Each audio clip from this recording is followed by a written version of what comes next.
신약성경 59쪽 전후에 있는 마가복음 4장 1절에서 9절까지의 말씀입니다. 마가복음 4장 1절에서 9절까지의 말씀을 우리 한 절 한 절씩 교독하시고 마지막 9절은 함께 읽겠습니다. 예수께서 다시 바닷가에서 가르치시니 큰 무리가 모여들거늘 예수께서 바다에 떠있는 배에 올라 앉으시고 온 무리는 바닷가 육지에 있더라.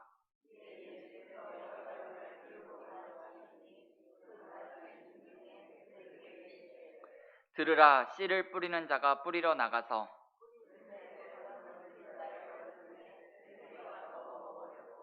더러는 흙이 얕은 돌밭에 떨어짐에 흙이 깊지 아니하므로 곧 싹이 나오나 더러는 가시떨기에 떨어짐에 가시가 자라 기운을 막음으로 결실하지 못하였고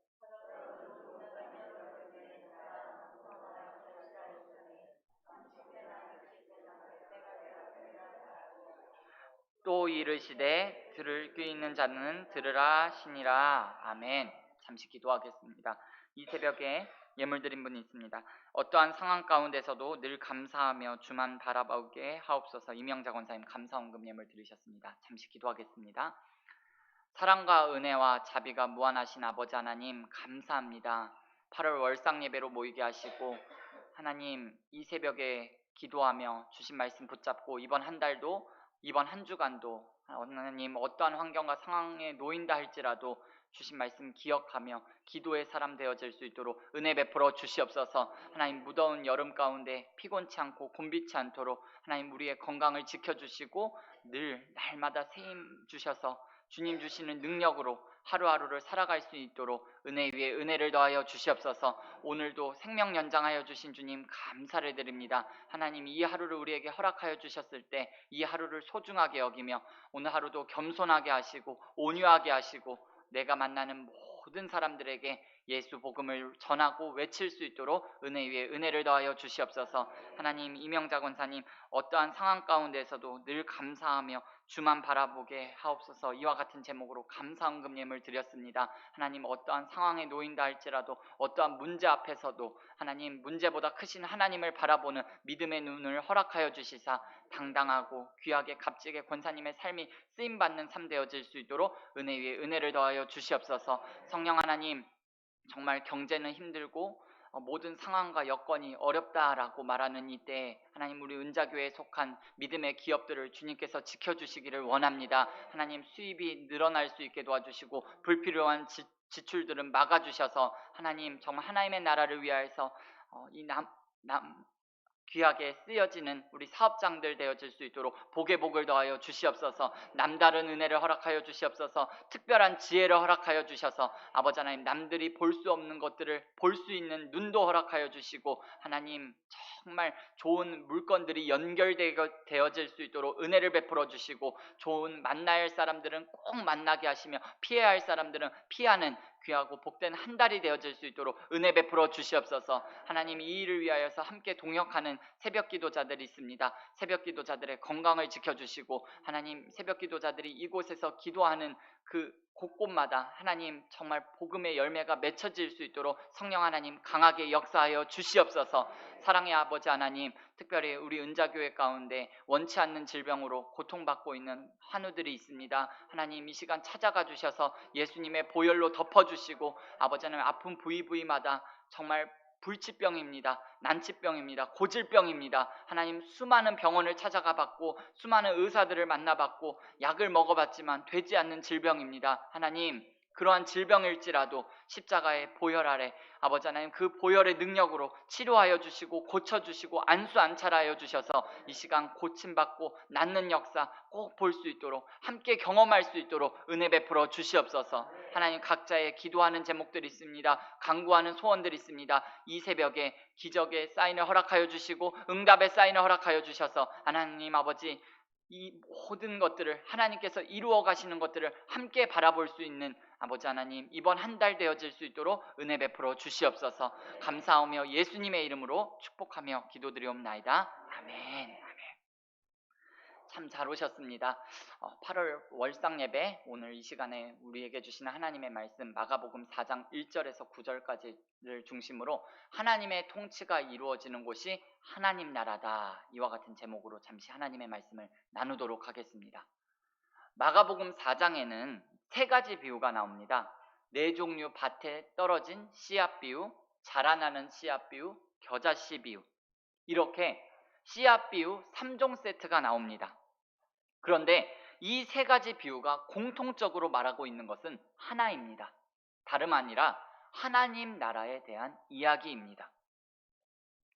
네 종류의 땅에 떨어진 씨를 말씀하신 다음에 예수님께서 뭐라고 말씀하시는가 하면 하나님 나라의 비밀을 너희에게는 알려주었으나, 그렇게 말씀합니다. 방금 말씀하신 그 비유가 하나님 나라에 관한 이야기다라는 말씀입니다. 자라나는 씨 비유를 말씀하시면서 하나님의 나라는 사람이 씨를 땅에 뿌림과 같으니 라고 예수님께서 직접적으로 하나님 나라에 관한 이야기다라고 말씀을 하셨습니다. 겨자씨 비유를 말씀하시면서도 우리가 하나님 나라를 무슨 비유로 나타낼까라고 하시고 나서 겨자씨 비유를 말씀하셨습니다. 이렇게 세 비유 모두 다 하나님 나라에 대한 이야기를 하고 있습니다. 먼저 하나님 나라에 대한 말씀을 드려야 할 것 같습니다. 성경에 하나님 나라, 하나님의 나라 또는 천국이라는 말이 많이 나옵니다. 모두 104번, 104번이 나오는데요. 직접적으로 나온 말만 그렇지 간접적으로 표현한 표현까지 더한다면 성경의 모든 이야기가 다 하나님의 나라라고 해도 과언이 아닐 것 같습니다. 하나님 나라는 신학적으로 매우 복잡하고 중요한 개념인데요. 한마디로 딱 잘라서 이런 것이다 라고 정의 내리기가 어렵습니다. 그러나 굳이 하나님 나라가 아니더라도 일반적으로 나라가 존재하기 위해서 갖추어야 할 조건들이 있습니다. 국가 구성 조건이 있는 거죠. 흔히 세 가지 필수 조건이 있다라고 말을 합니다. 국토가 있어야 하고요, 국민이 있어야 하고요, 그리고 국권이 있어야 한다라고 말을 합니다. 이 중 하나라도 없으면 국가 구성이 불가능한 거죠. 하나님 나라도 다르지 않습니다. 하나님 나라도 국토, 국민, 국권이라는 세 가지 요소가 있습니다. 하나님 나라의 국토라는 것은요, 한국, 미국, 아시아, 아프리카, 그런 식으로 지리적으로 특정 지역에 자리 잡고 있는 지정학적인 땅을 말하는 것이 아니라, 하나님 나라의 국토는 하나님의 다스림을 받는 곳이 하나님 나라입니다. 하나님의 다스림을 받는 곳, 하나님의 통치를 수용하고 인정하는 곳이, 그곳이 하나님 나라의 국토라는 거예요.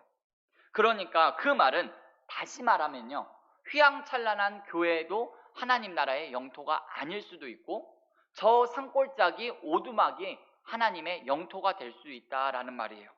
어디가 되었든지 하나님의 다스림을 받아들이는 곳, 거기가 하나님 나라의 영토입니다. 두 번째로 하나님 나라의 국민도 마찬가지입니다. 하나님 나라의 국민은요, 어떤 주민등록증을 갖는다고 해서 하나님 나라의 국민이 아닙니다.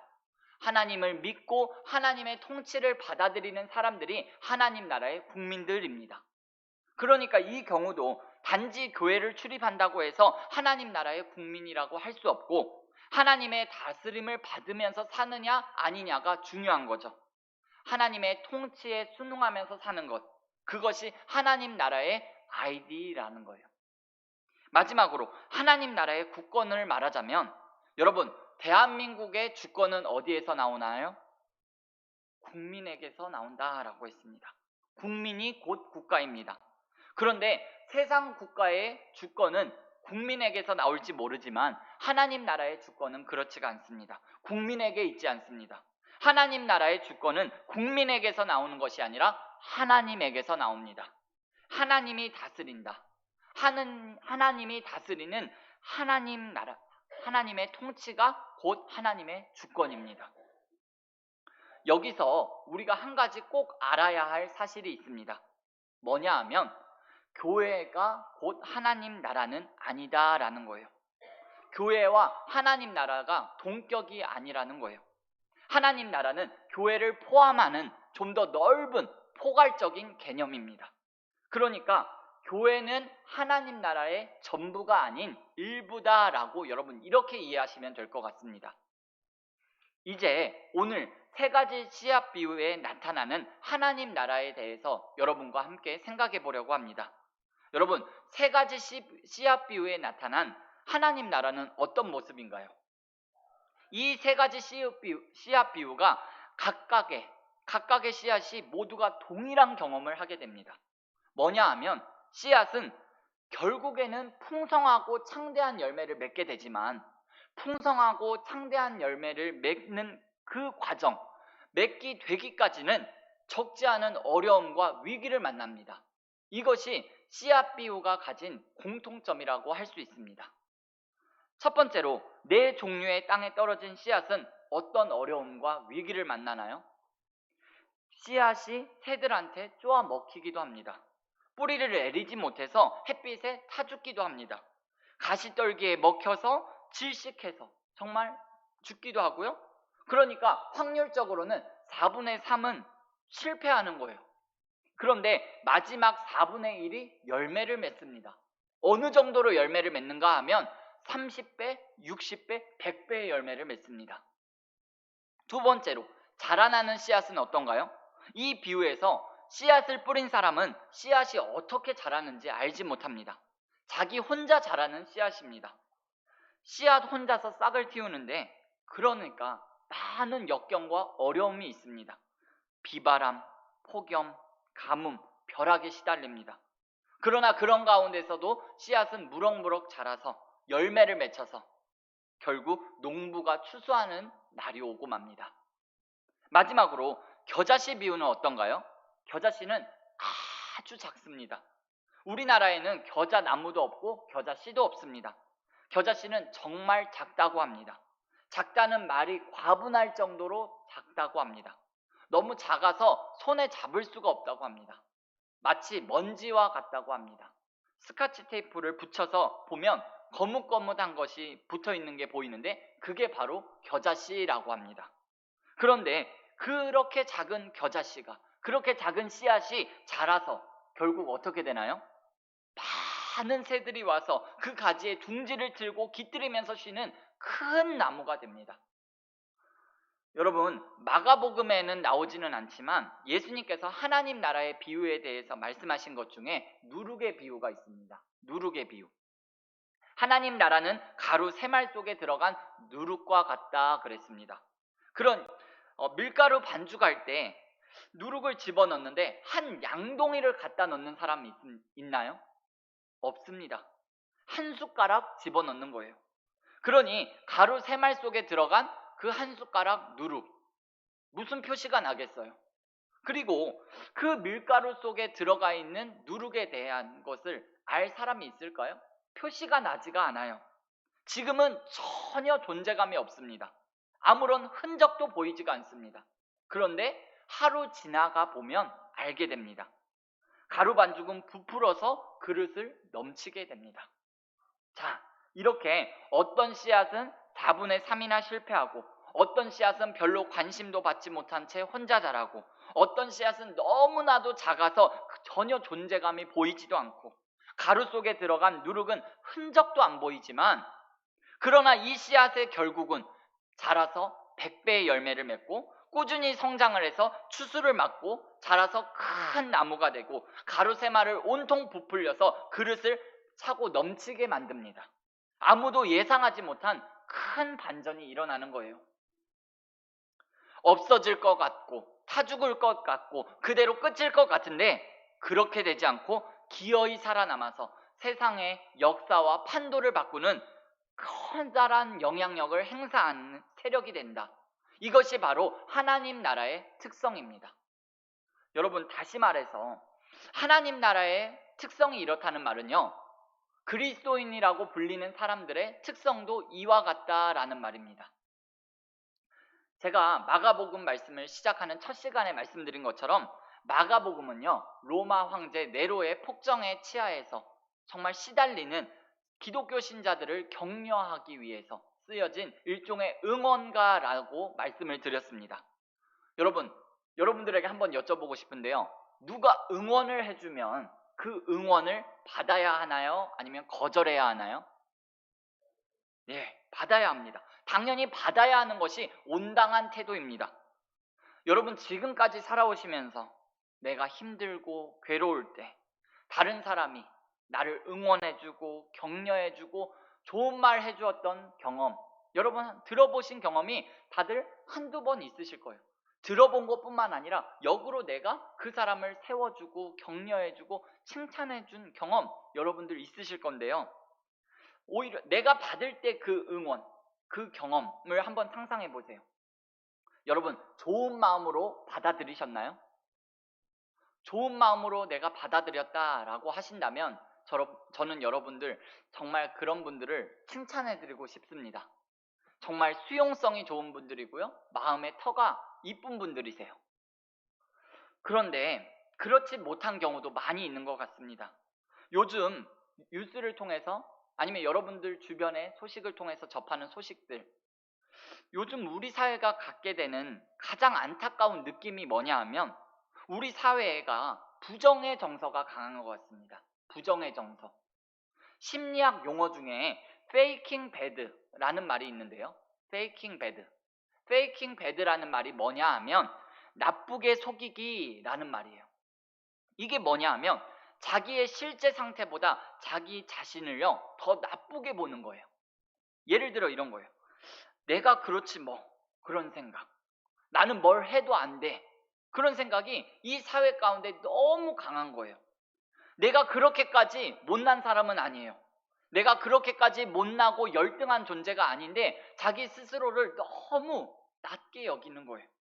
누가 진심으로 좋은 말을 해주고 칭찬해주고 격려해준다고 해도 그 말을 좋은 말로 받아들이지 않고요, 너무 너는 좋은 부모 만나서 그런 거지, 너는 좋은 남편 만나서 그런 거 아니야, 너는 팔자 좋으니까 그런 말 할 수 있는 거 아니냐 라고 그런 식으로 자기 자신에게 반응을 보인다는 거죠. 여러분, 무신분립이라는 말이 있습니다. 믿지 않으면 서지 못한다라는 말입니다. 예수님 믿는 사람들이 이 하나님 나라의 결국 기어이 승리하는 이 진리를 믿지 못하면 하나님 나라가 서지 못합니다. 기독교 신앙이라는 것이요 결국은 하나님 나라를 믿는 거예요. 어두움 후에 빛이 오고요, 바람 분 후에 잔잔해지고, 고독함 후에 친구가 오고요, 고생한 후에 기쁨이 있고, 십자가 후에 영광이 있고, 죽음 후에 영생이 있는 거예요. 뿌려진 씨앗의 4분의 3이 새들에게 쪼아 먹히고, 돌밭에 뿌려지고, 가시떨기에 그게 질식하는 가운데 혼자 자란 씨앗이 기어이 자라서 많은 열매를 맺고 추수하게 되고, 겨자씨가 거목이 되고, 누룩 한 스푼이 가루세마를 뒤집어 놓는 것처럼, 이것이 하나님 나라, 하나님 왕국의 특성을 아는 여러분들이 오늘 하나님 백성 되었다는 것을 감사하시면서 이번 8월 한 달도 하나님 나라를 이 땅 가운데 더욱더 확장하는 일에 귀하게 값지게 쓰임받는 인생 되어지시기를 예수님의 이름으로 축원을 드립니다. 우리 다 함께 기도하시겠습니다. 하나님 우리 아버지 감사합니다. 오늘 4가지 비유를 통하여서 하나님 나라는 이런 것이다 라고 오늘을 살아가는 우리에게도 알려주시고 가르쳐주신 은혜에 감사를 드립니다.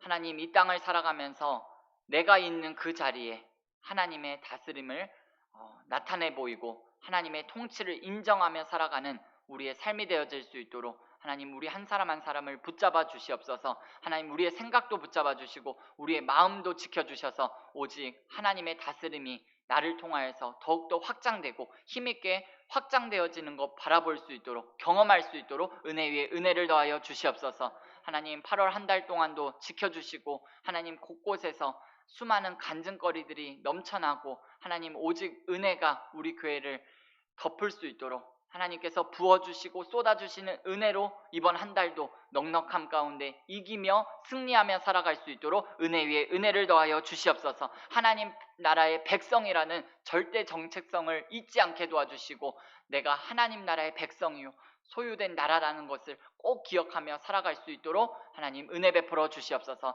감사하며 예수님의 이름으로 기도드립니다. 아멘.